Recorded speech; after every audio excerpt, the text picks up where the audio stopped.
Ila hadratil beliau syifa Rasulullah sallallahu alaihi wasallam al-Fatihah.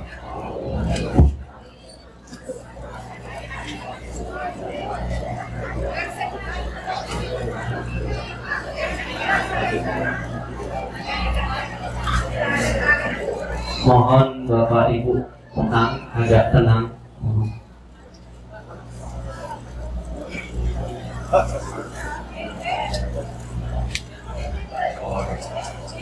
Assalamualaikum warahmatullahi wabarakatuh. Bismillahirrahmanirrahim. Tabarakalladzi anzala ala 'abdihi yakuna al-'alamin nadhir. Allahumma shalli wa sallim ala nabiyyina wa rasulina Muhammad wa ala alihi wa sahbihi ajma'in wa ba'du. Yang sangat kita hormati Ketua PCI NU Cabang Arab Saudi, Bapak Imran Masudi, Bapak Hakim Punjen, Bapak Syafaat Bogor, semua teman-teman itu kata ayat muslimat yang saya hormati. Ini acara ngaji apa? Ini penguatan tauhid atau penguatan nasib? Enak ngaji mana? Tauhid atau nasib? Kalau nasib itu kita semiskin-miskinnya paling nggak lama, setelah mati selesai. Yang jelas jangan miskin setelah mati, itu bahaya itu mungkin. Karena biasanya ngajinya ulama-ulama Indonesia itu merilek. Kenapa rilek? Karena hampir semua ulama, baik ulama ahli sunnah maupun yang lain, berpendapat al-uqul mustaratun ila qabilil haq. Yang namanya akal itu terpaksa menerima kebenaran. Sehingga dalam tradisi aswaja, saya ulang lagi, kami ikut aswaja bukan ahli sunnah, karena selalu ada pergeseran dalam percaturan namanya.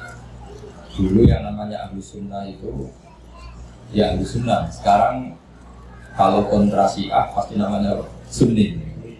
Meskipun di internal Sunni ada yang percaya wasilah, ada yang mengharamkan wasilah. Tapi saya tidak mau mendiskusikan itu. Saya mau cerita bapak-bapak, ibu-ibu, mbak-mbak yang saya cintai, yang saya hormati. Kebenaran itu sesuatu yang absolut. Karena absolut, maka akal ini pasti menerima. Saya beri contoh yang ringan-ringan saja. Misalnya kita akan bilang bahwa baju saya ini putih, baju saya ini hitam. Karena itu satu keniscayaan, maka kita tidak perlu memaksa orang untuk mengatakan baju ini hitam, baju ini putih. Begitu juga keniscayaan kalau Tuhan itu harus zat yang qadim. Ya ini relax saja. Kenapa kita katakan qadim? Karena kita punya rumus alam raya ini diciptakan. Di mana-mana pencipta pasti wujudnya sebelum yang diciptakan. Sehingga kita dengan santai menerangkan ke anak-anak Allah itu qadim, hidam. Karena yang diciptakan ini sesuatu yang nyata, seperti langit bumi ini nyata. Nyata itu ya nyata, nyata itu real. Maka penciptanya harus super nyata, yaitu dalam tradisi tauhid kita disebut wajibil wujud, zat yang pasti eksistensinya wujud. Sehingga kita mulai kecil diajarin alam raya ini diciptakan oleh zat yang wajibil wujud. Sehingga mulai kecil kita dilatih Pak Konjen menghafalkan sifat berapa? 20 Pak Imron ya?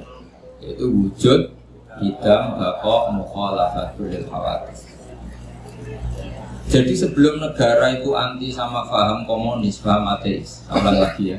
Sebelum negara membakukan keantiannya menolak paham ateisme, paham komunisme, itu akalnya orang Indonesia itu sudah menolak paham ateisme. Kenapa menolak? Karena di musola-musola. Ini Pak Imron juga anaknya Kiai, saya tahu keluarga beliau karena orang Madiun. Saya itu, bapak saya itu juga ada yang orang Sewulan pondok tertua di mana tuh? Madiun masih. Saya ini keluarga Mbak Sambu Lasem. Siapa? Ya, saya ulang lagi ya. Jadi sebelum negara itu anti paham ateisme, ateisme itu satu paham orang itu anti Tuhan. Bahwa alam raya ini tanpa butuh Tuhan. Sebelum negara punya ketetapan MPR menolak ateisme, komunisme, itu akal kita sudah dilatih menolak.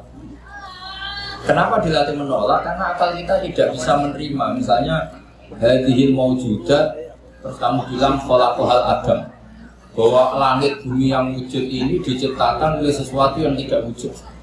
Itu akal sehat mana yang bisa menerima konsep itu?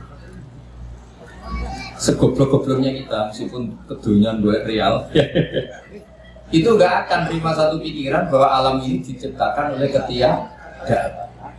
Karena al-adam mulai utusan, yang namanya ketiadaan pasti tidak bisa menciptakan. Yang bisa menciptakan siapa? Ya pasti sesuatu yang wujud. Maka pertama sebelum kita tahu sifatnya Allah yang banyak, yang harus diketahui apa? Sifat wujud. Karena sesuatu yang wujud yaitu alam raya pasti disebabkan oleh yang wujud. Sementara paham ateis mengatakan alam ini dimulai dari ketiadaan. Setelah tiada, tahu-tahu ada. Orang dilatih bilang tahu-tahu. Jadi kira-kira kalau ada apa kotoran ayam ini dari mana? Ya tahu-tahu ada. Ada air ya tahu-tahu ada. Kenapa ada jajan? Ya tahu-tahu ada. Itu kan tidak goblok bareng. Maka agama ini tidak boleh jadi penggoblokan, itu tidak boleh. Agama ini di kaum yaqilun, di kaum yatafakkaru, bagi yang mau berpikir, bagi yang punya akal. Nah, dengan tradisi penguatan akidah seperti itu, andai kan negara itu tidak membantu kita anti komunisme, itu akal kita sudah menolak. Akal kita sudah menolak. Tapi alhamdulillah akal sudah menolak, negara juga menolak. Sehingga bangsa Indonesia insya Allah jadi bangsa yang mubarakah, bangsa yang diberkahi. Karena sering ada keselarasan antara keputusan Islam dan keputusan negara. Nah, tapi teori saya begini Pak Kunjani, saya pernah ke Korea, pernah ke Thailand, pernah ke Malaysia. Kira-kira di era modern, suatu saat negara ini satu dunia, bukan negara, satu dunia ini menjadi globalis, sudah mengglobal. Dan nanti ideologi, akidah, atau pemikiran itu pasti bebas. Karena dianggap itu hak asasi manusia.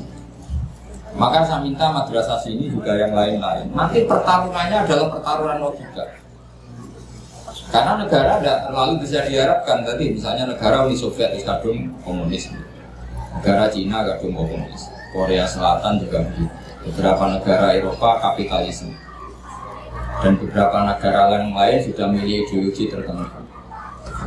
Kalau kita mengandalkan negara, maka pertarungan akal itu tidak pada semestinya.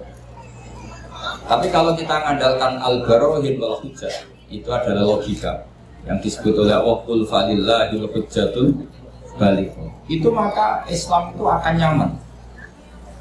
Saya beri contoh begini, misalnya kita ngajar di Eropa atau di Amerika. Kita bandingkan saja, kamu milih Tuhan yang sebelum ada alam raya ini, atau Tuhan yang sudah lahir di bumi. Mesti akal sehat mengatakan milih Tuhan yang ada sebelum langit dan bumi. Karena kalau Tuhan yang lahir di bumi, logikanya sama buminya dulu buminya.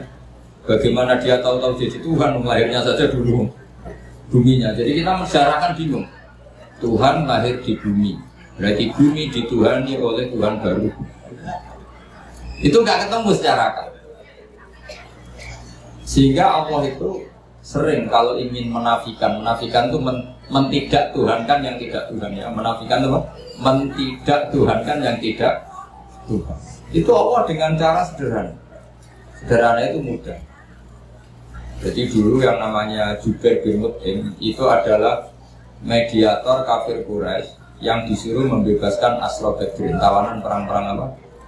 Karena dia orang cerdas, dia jadikan mediator untuk nego sama Rasulullah SAW.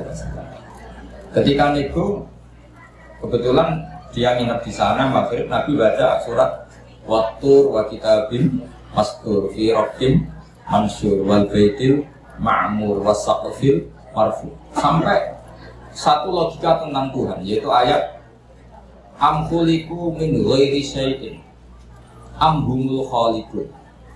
Masa alam raya ini diciptakan tanpa sebab? Syai' itu jadi wa indana syai'u huwal mawjud.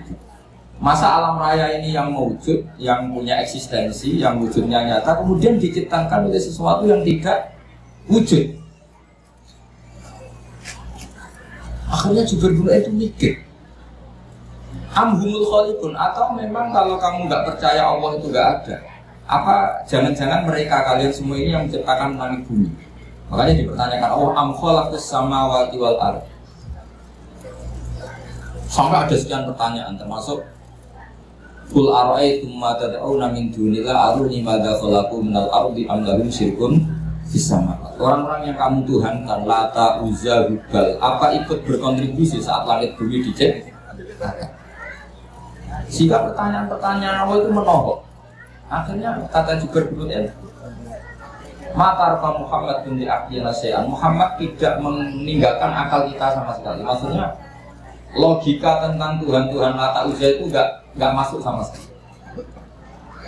Karena tadi misalnya, makanya dalam Quran ini yang perlu dikuatkan adalah kita. Karena saya bayangkan setelah nanti dunia ini global, yang bisa mengawal Islam itu hanya al-barahir wal hujjah, yaitu logika.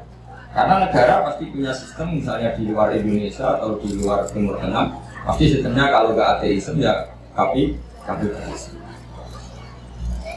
Maka kata Imam Nawawi, Syekh Nawawi, kebanggaan kita karena beliau orang ganteng tapi hidup di Mekah sampai bergelar Sayyidul Ulama'il Hijaz. Itu setiap menafsirkan fa'inna hisbawahi humul ghalibun, sama lihat di semua ayat yang di situ diterangkan, pasti logika Islam itu menang. Itu diterangkan kata beliau, bil hujat wal barokah, amma bisallah falah. Kemenangan Islam itu pasti dengan argumentasi ilmiah. Kalau soal kekuasaan itu tidak mesti.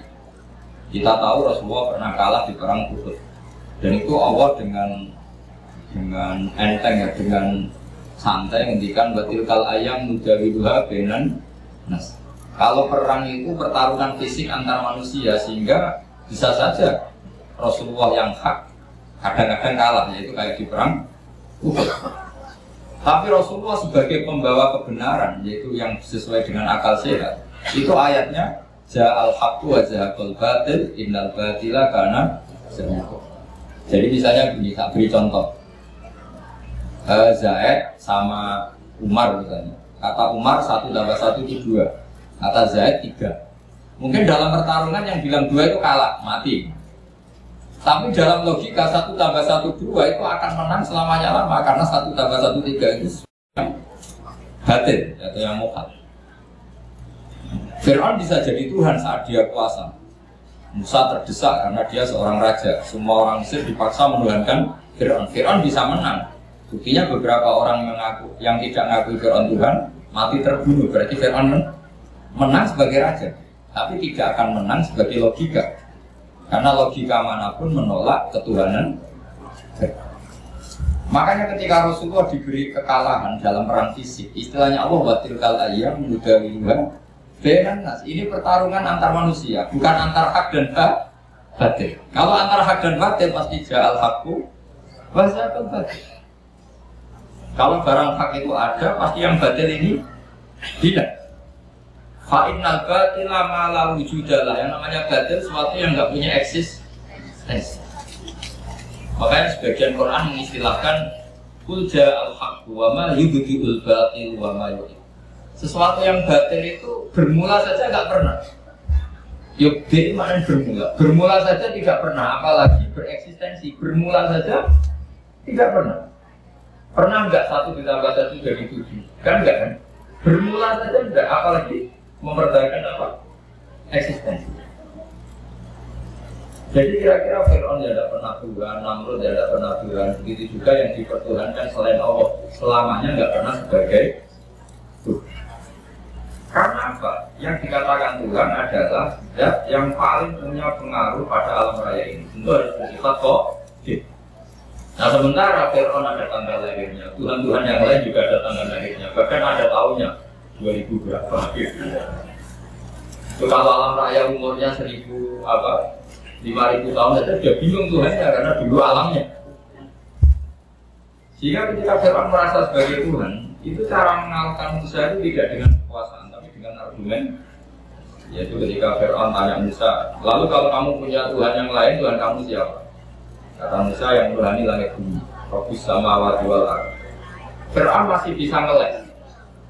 Kata Fir'aun, saya sering jalan-jalan yang dituhankan orang itu saya. Makanya kata Fir'aun, ma'alim tulakum min ilahin ghairi. Setahu saya yang dituhankan itu saya.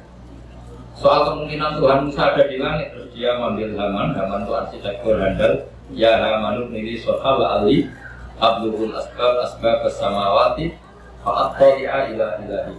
Haman bikinkan piramida yang tinggi supaya saya bisa melihat Tuhannya Fir'aun. Tuhannya siapa? Musa. Andai kan ada argumentasi ini nunggu piramida jadi, maka karena setelah dilihat pun Tuhan tidak akan pernah kelihatan. Maka Musa nggak mau, kalau pakai logika itu Musa pasti kalah. Tapi Musa sederhana yang Fir'aun itu terperanjat dan menjadikan orang sekeliling Fir'aun menjadi mukmin. Yaitu dengan logika roh hukum roh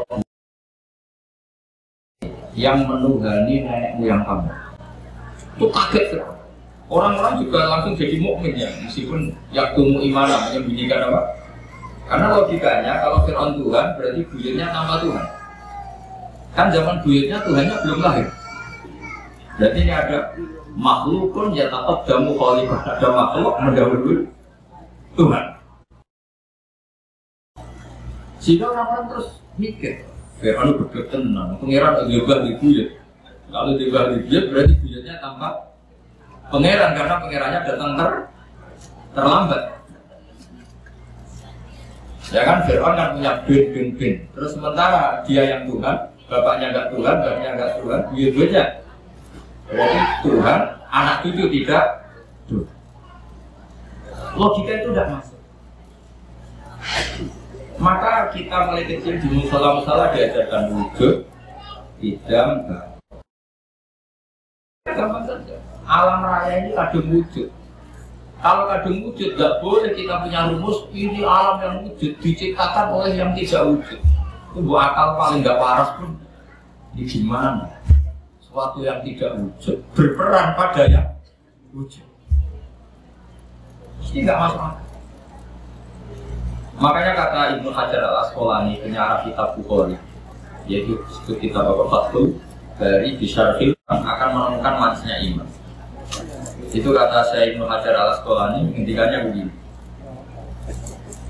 Wa hadza huwa al-musamma bil iltizat al-aqli. Saya masih ingat. Ini yang dinamakan kenyamanan secara berpikir.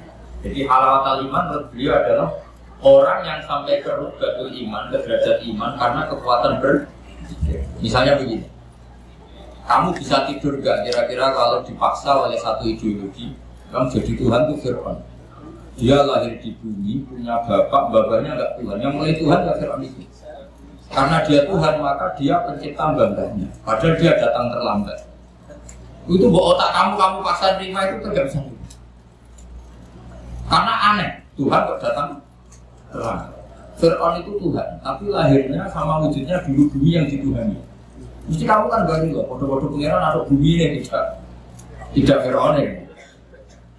Nah, beda dengan akidah Islam. Akidah Islam itu yang membuat kita bisa tidur nyaman, merasakan halawatul iman, karena alam raya ini diciptakan oleh zat yang lebih dulu ketimbang alam raya ini. Zat ini karena pencipta bersifat super, terus oleh ulama disebut wajibil wujud. Karena pencipta datangnya harus lebih awal timbang yang diciptakan, sehingga zat ini berstatus qadim atau al-awwal.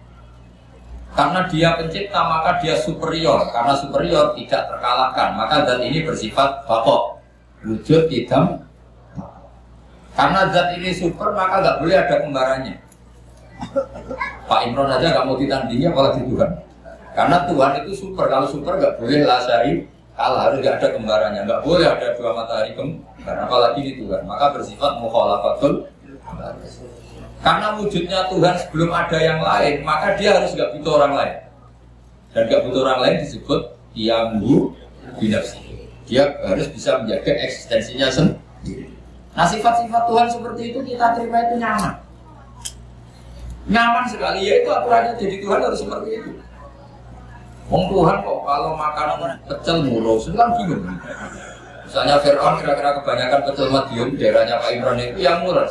Kalau mulus diobati. Kalau diobati terus sembuh. Wah tadi Tuhan lemes, sekarang sudah sembuh. Bingung kan kita punya Tuhan seperti itu? Bingung nggak kira-kira kalau ya? Kalau ada orang masalah, jangan sekarang punya Tuhan masih tidur. Pusing nggak? Punya Tuhan masih semua masalah di-cancel karena Tuhan baru sakit. Kalau HP-nya hilang juga nggak tahu nyari di mana. Kan bingung semua. Bandingkan Tuhan menurut versi Islam. Allahu la ilaha illa wal hayyul qayyum. Tuhan itu siapa? La ta'khudhuhu sinatun wa nawm. Enggak mungkin tidur, enggak mungkin kantuk. Nah, sifat-sifat seperti itu namanya al-hujjat wal barohin. Kita punya logika yang kelima tentang menemukan Tuhan. Nah, yang seperti ini itu pasti ja'al. Jika saya pernah ditanya, saya ini karena ngajar di Jogja, di daerah akademisi. Pak Bak, suatu saat kalau ada perbandingan agama, boleh enggak? Saya bilang boleh. Yang penting enggak perbandingan pemeluk agama. Karena kalau Islam dibandingkan non-Islam, pasti yang menang Islam. Yudhirahu ala dini, boleh. Makanya dulu masyhur itu ada perdebatan Ahmad Didat sama seorang non-Muslim antara Tuhan Allah dan Tuhan yang lainnya. Itu banyak mahasiswi dari Swiss, dari Swedia bilang sepertinya Tuhan Anda lebih menarik. Karena disifati Tuhan Islam adalah sebelum ada alam raya ini tidak ada kembarannya, tidak ada macam-macam, pokoknya tidak ada yang salah. Sementara Tuhan yang lainnya lahirnya di bumi, ada tanggalnya, pernah kecil, mungkin pernah kalau jalan jatuh, mungkin pernah macam-macam, sehingga nggak meyakinkan berstatus sebagai apa? Tuh.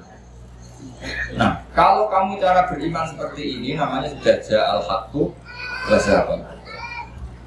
Maka harus dibedakan Islam dan orang Islam. Kalau orang Islam mungkin di daerah yang mayoritas Muslim, copetnya juga Muslim, nanti koruptornya juga Muslim, sehingga nggak bisa dibanggakan Muslimnya. Tapi kalau Islamnya selalu bisa dibanggakan. Makanya saya bilang kalau ada perbandingan agama itu ya Islamnya, jangan orangnya. Kalau orangnya ya repot. Di daerah yang kebetulan malingnya Muslim ya Muslim, koruptornya juga Muslim, pencopetnya nanti juga Muslim.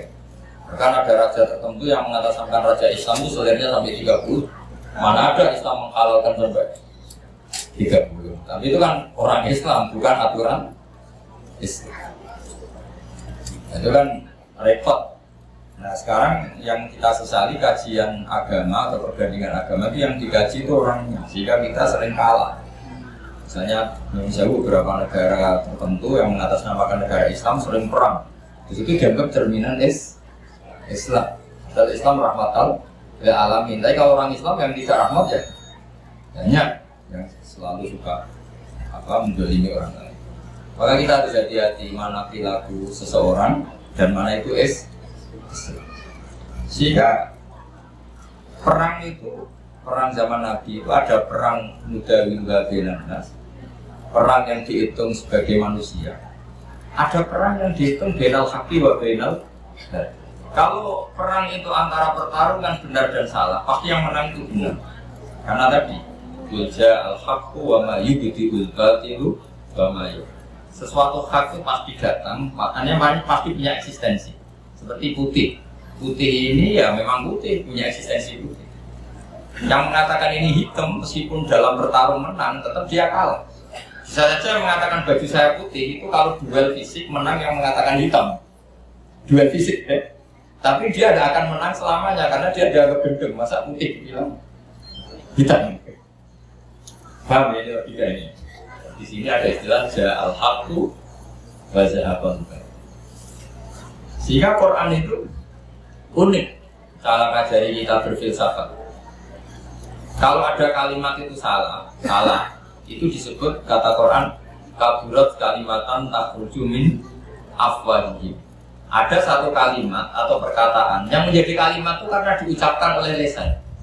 Allah menyebut kaburat kalimatan takhruju min, seperti sampean bilang bajunya Gus Baik itu hitam. Itu ya satu kalimat, tapi menjadi kalimat karena diucapkan. Tapi ia pun nak ilagani kalimat itu bohong, putih kok dibilang. Ada kalimat yang memang menunjuk musamanya. Kalau dalam ilmu mantek, kalimat yang menjadi kalimat karena menunjuk hakikat. Itu yang kalimat itu hakim. Seperti orang yang bilang baju Gus Baik itu putih. Dia menjadi kalimat karena mengatakan sesuatu yang sesuai kenyataan. Jika kalimat tauhid disebut kalimatul haqqin aliyah nahya wa aliyah namut, itu satu kalimat yang memang hak, memang nyata, memang Tuhan itu Allah. Jika mengatakan Tuhan itu Allah adalah kalimatul haqqin. Tapi yang mengatakan misalnya Fir'aun itu Tuhan itu disebut kalimatul batin, menjadi kalimat karena diucapkan, bukan karena menunjuk hakikat. Paham ya ini ya? Itu hebatnya Quran melatih kita. Jadi ada kalimat penunjuk kebenaran, ada kalimat menjadi kalimat karena diucapkan. Makanya disebut kabulat kalimatan takhruju min apa? Sehingga kalimat itu punya problem. Problemnya apa? Yaitu sekali salah awalnya. Ini diskusi ringan tapi masalah tauhid. Itu kalau salah awalnya akan salah terus. Sehingga Nabi Adam pertama diajari Allah itu tentang penamaan sesuatu. Wa 'allama Adamal asma. Karena semua kemusyrikan itu dimulai dari salah nama. Ya, dimulai dari misalnya gini, zaman kafir Quraisy atau kafir Arab Jahiliyah dulu, zaman itu bilang ini Lata, ini Manat, mana dari kata Manat, ini berhala pemberi, ini Al-Uzza, berhala yang agung. Coba kalau dari awal dibahasakan hakikat. Oh, ini batu Ponorogo. Pemahatnya Pak Imron dulu dijual ke sini itu kredit. Itu nggak ada sakralnya sama sekali. Karena menjadi sakral atau disakralkan karena India illa asma'un samaitumuha antum wa abakum, karena kamu salah memberi nama maka ini mendapat posisi. Jadi ini dikatakan Al-Manan pemberi, Al-Manat, Al-Uzza. Coba kalau dari awal berhala itu dikatakan apa? Wah, ini batu pahatannya siapa ya, harganya berapa? Kalau sudah ada kepikiran menuhan kan? Terus ketahanannya sampai kapan ya kalau sering kena hujan, kena panas? Wah, itu kan gak keren sama sekali. Tapi gara-gara salah nama, awas udah kok iso iku halat. Kalau tidak kamu mandikan kualat, kalau tidak kamu sembah kualat. Ada teror-teror ini terus seakan-akan ini Tuhan. Maka semua kesalahan manusia itu dimulai dari salah memberi nama. Makanya Mbah Mun itu gak suka kalau ada nama salah itu. Termasuk beliau kritik Wong Jawa nak digawe jenenge Ewoh. Ewoh itu kan ribet. Mana dia ribet tenang. Darahnya apa? Darahnya apa? Ewoh. Ewoh itu maknanya ribet. Makanya ulama dulu itu kalau guyon itu kok lucu-lucunan. Imam Syafi'i itu pernah dikasih tahu orang yang tadi nyucuk jenengan, yang sama jenengan dohirnya tadi, itu setelah keluar dari jenengan rasani jenengan, berarti dia munafik. Tapi jawab Imam Syafi'i itu lucu, enggak ada apa-apa. Kenapa? Berarti saya wibawa, ngomong gimana saya enggak berani. Jadi dianggap enteng.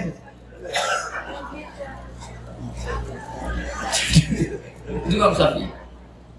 Diceritain itu sekian orang tetangga kamu itu enggak seneng kamu itu gimana kamu Imam Syafi'i? Baguslah kalau enggak seneng saya, kenapa? Oh, nak seneng malah utang.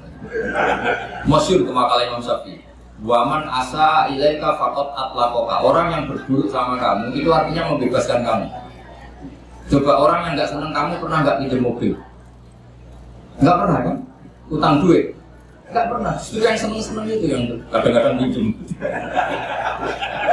Jadi Imam Syafi'i itu nanggapi dunia itu enteng saja. Karena dia tahu bahasa yang benar itu tahu. Jadi enteng ulama dulu itu kan. Ada seorang ulama dulu dia kaya, temannya banyak, ketika miskin jadi tukang manggul pasar, temannya tidak ada yang main ke situ. Diprovokasi sama temannya, sudah kamu miskin, nggak ada yang demo, berarti kamu dilupakan teman-teman kamu. Jawabnya, baguslah kalau teman saya lupa saya. Kenapa? Kalau mereka ingat terus melihat saya jadi tukang manggul pasar, betapa malunya saya. Baguslah kalau lupa, jadi miskin saya nggak jadi tontonan. Jadi ulama dulu itu segampang itu. Karena ilmunya banyak, jadi dia melihat fakta itu gampang. Ada pembantunya Abi Yazid Al-Bustami itu dikasih uang kira-kira mungkin ya 20 real itu, suruh beli daging. Ternyata dagingnya harganya 50 real. Ini nggak cukup, daging naik mahal, maka uang ini nggak cukup. Jawabnya Abdul Qasim Al-Junaidi, Abi Yazid, artisu hubis tadi, artisu hubis tadi. Ya bikin murah saja. Loh, 20 aja nggak cukup, kok dibikin murah. Yang menjadi mahal karena kamu ingin beli. Kalau nggak ingin beli kan tidak mahal. Ya sudah, nggak usah beli. Jadi ulama dulu itu enteng. Makanya banyak ulama dulu itu punya istri cerewet, judes tetap jadi wali. Karena kalau istrinya judes itu katanya dia, wah ini tambang pahala. Karena mensabari orang judes itu ibadah. Maka bilang istrinya, monggo teruskan.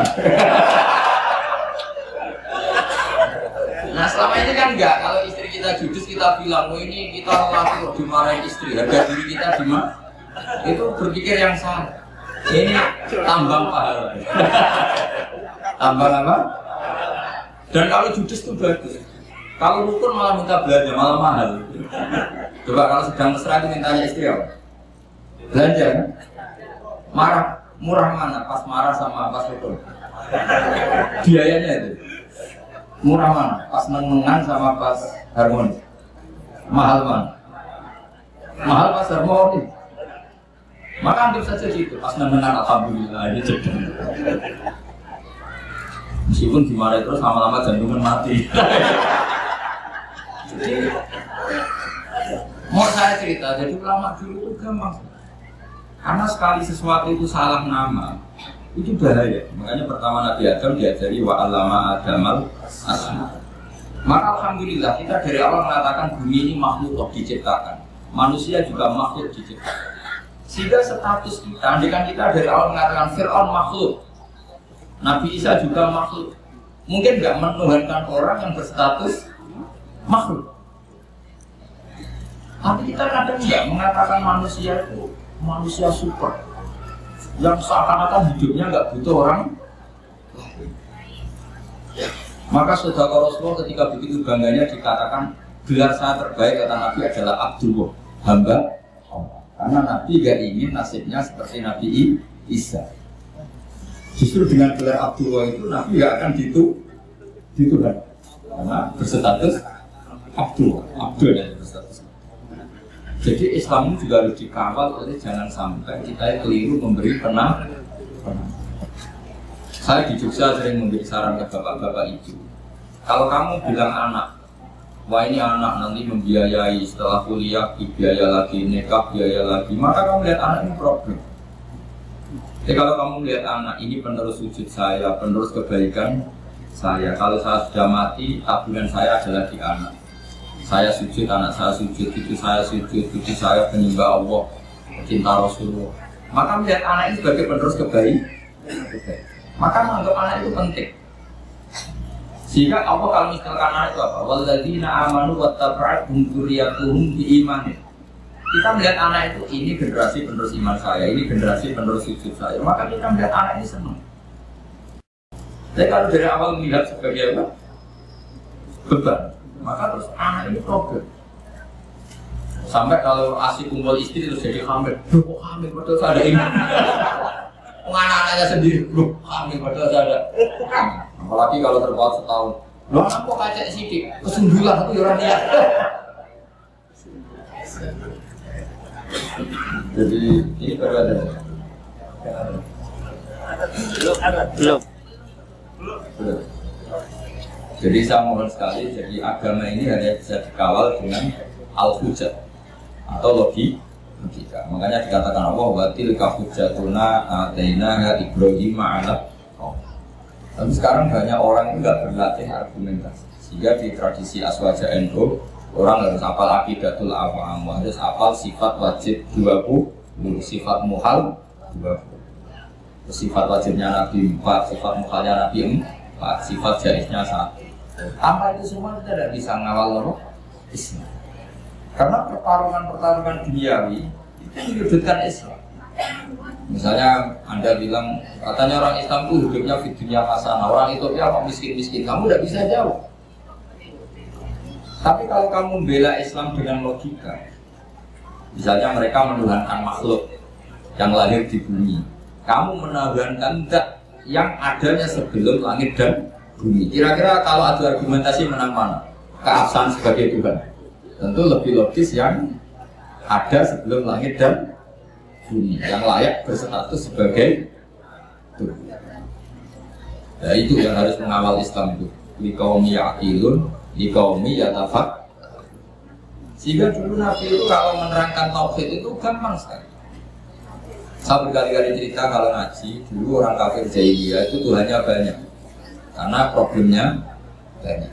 Sehingga ketika Nabi mengajarkan satu konsep Tuhan satu atau tauhid, itu mereka bilang gini, aja'alal alihata ilaha wahida inna hadza lasyai'un ujab. Masa urusan banyak untuk hanya satu ini aneh.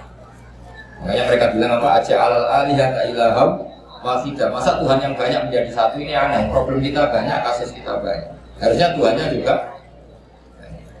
Terus Nabi secara santai menerangkan, kalau kamu jadi pembantu atau jadi budak, punya majikan banyak, perintahnya beda-beda, kamu pusing enggak?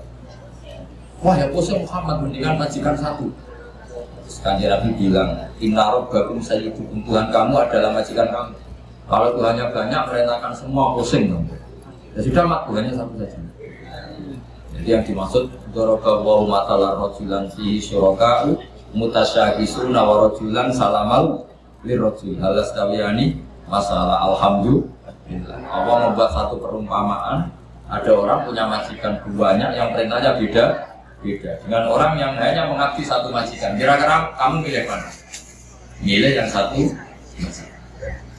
Terus ketika mereka meluhankan berhala itu, Nabi bikin contoh itu sederhana sekali. Dorobawahu masalan abdan mamlukan. Allah memberi satu perumpamaan begini. Nabi itu pidato begini. Andaikan ada budak yang buta, sudah buta tuli, kamu mau nggak tak kasih pembantu yang seperti itu? Wah ya nggak mau Muhammad, pembantu malah ngerepotin. Berarti itu nggak sah jadi pembantu, nggak sah. Lalu jadi pembantu saja nggak sah kok jadi Tuhan. Yaitu berhala itu kalau potong tangannya terputus ya dibangun lagi. Kalau kotor gimana?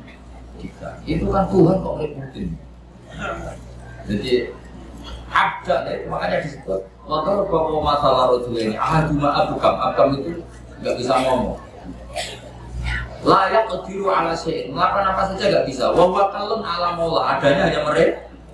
Jadi Nabi bikin satu logika. Kamu mau nggak punya pembantu yang buta, yang bisu, yang tidak bisa melakukan apa? Wawakalun ala mola, yang adanya hanya mereka. Mereka jawab nggak mau Muhammad. Nah sekarang Tuhan kamu yang kamu sembah itu Lata Uzza, itu kan merepotkan. Kalau kotor kamu mandikan, kalau ada yang potong terputus kamu tata lagi. Itu logika. Sehingga terus orang kafir Mekah itu iman itu dengan logika. Jadi yang dimaksud lam yakunil ladzina kafaru min ahlil kitabi wal musyrikina munfakina hatta ta'tiyahumul bayyinah. Orang musyrik selalu dengan logika kemusyrikatan. Sehingga datanglah al-bayyinah, logika yang begitu jelas. Itu siapa? Rasulun minallah yatslu suhufan mutahharah.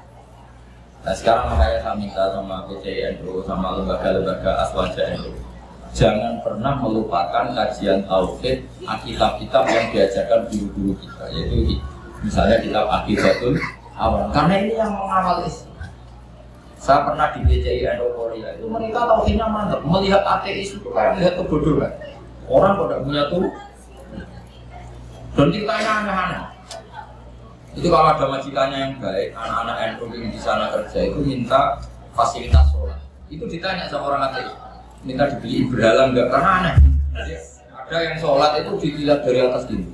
Orang Islam kok aneh sholat kok nggak ada yang disembah. Yang lucu lagi saya punya teman setengah kaya karena pegawai Garuda itu waktu asar sholat di mall. Sholat di mall. Itu security-nya ada polisi. Di sini ada ritual teroris, tolong. Jadi kalau bilang sholat itu ritual teroris. Dianggap muqaddimah. Jadi sholat dianggap muqaddimah sebelum ngebel. Coba. Tapi mereka bersemangat menghidupkan Islam. Saya pernah di BCI Korea. Karena apa? Logika zaman dia kecil bahwa Tuhan itu harus wujud dan harus dan Tuhan itu begini-begini. Gak mungkin alam raya yang wujud ini diciptakan oleh sesuatu yang tidak wujud. Bang ateis itu kan super tidak masuk akal. Masa alam raya ini diciptakan oleh ketiadaan? Coba kalau kamu logika, hadhil maujudat khalaqahal adam. Sesuatu yang wujud ini penciptanya adalah ketiadaan. Itu kan stres semua di santri kamu. Ini ajaran apa kali? Tapi kalau Islam kan mengajarkan hadil maujudat khalaqaha wajibul wujud. wujud ini diciptakan oleh zat yang super wujud. Kan enak di akal itu. Nah, kalau sudah enak begitu disebut wajada halawatal iman. Kamu menemukan nikmatnya iman. Nah, itu yang disebut al-iltizat al-aqli, kenyamanan cara dan itu hebatnya NU. Makanya NU itu dulu Wali Songo itu mengajarkan itu tidak menguasai negara dulu, tapi menguasai logika. Kalau negara itu bentukan kemudian. Makanya sebelum ada negara Indonesia, Islam sudah mayoritas karena fa'innal uqula mutarratun ila qabilil haq. Yang namanya akal pasti terpaksa menerima kebenaran.